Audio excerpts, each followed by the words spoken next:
kubor nakaslem jong unong san hima. Manam tut kekam kejam ama kejimbam biang ke boarding.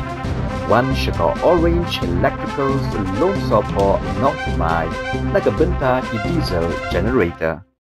FKGGP Kershai Area Unit Aksi Walang Jogotayo Kalalit Banbu Yak Jingtho Show Director of Health Services MI Sorkar Jala Bandawa Bankantiu Kordano Ek Kershai Subcenter Shaka PHC.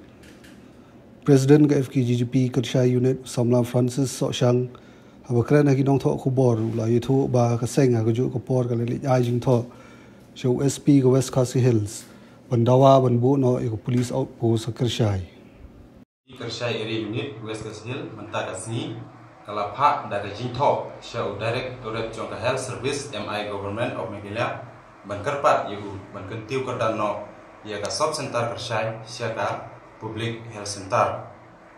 Bat Banpha Traino Banpenkha Kamrai Kaskim Balamang Naga NHRM Kumba Pralak Tengka Balakot Tendar Nadu Arjat Kendai Namar Nilap Ba Katai Kajintrai Kampat sedang tray bat kumbalong menta ke sub center kekarnia ba banterekam kaseng hagaju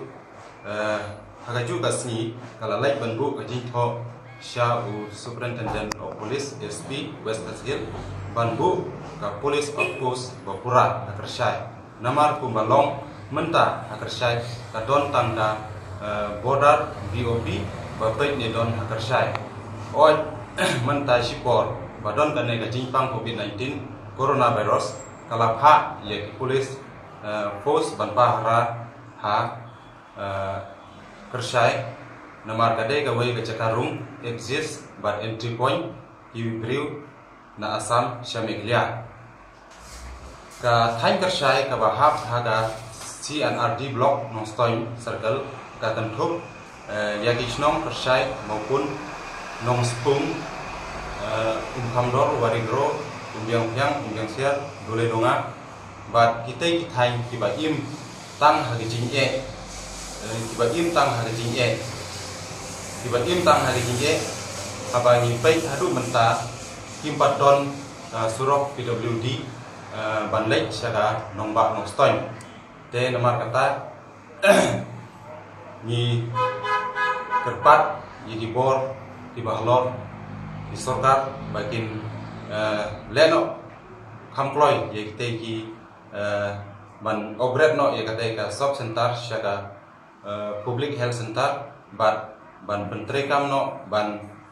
bu no ka police outpost ka Bapura ha kateka jaka namar gini ki artli